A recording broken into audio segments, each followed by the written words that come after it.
Привет, друзья! Сегодня у меня печеночные оладьи. В таком виде печень съедают даже те, кто ее не любит. Нежные, вкусные, а готовятся очень быстро и просто. Понадобится печень у меня куриная, лук, морковь, яйцо, мука и соль. Точные пропорции смотрите в описании к видео. Через мясорубку пропускаем печень вместе с луком и морковью.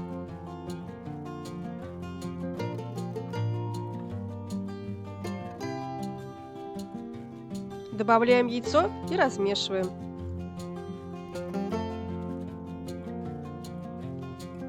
Постепенно добавляем муку. Ее нужно немного, чтобы не потерялся вкус печени.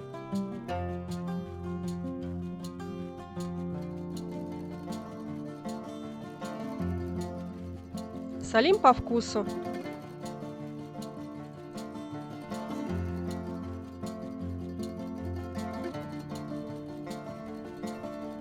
Доводим вот до такой густоты.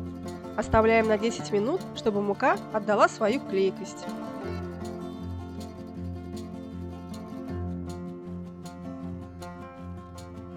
Жарим оладьи с двух сторон до золотистого цвета, минуты по 3 с каждой стороны.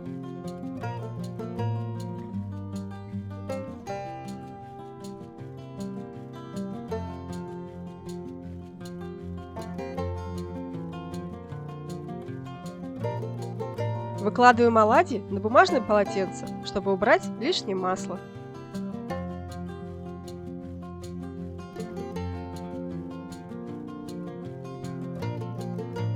Вкусные оладьи из печени готовы. Приятного аппетита! Не забудьте подписаться на мой канал, чтобы не пропустить новые рецепты. Буду рада лайкам и комментариям.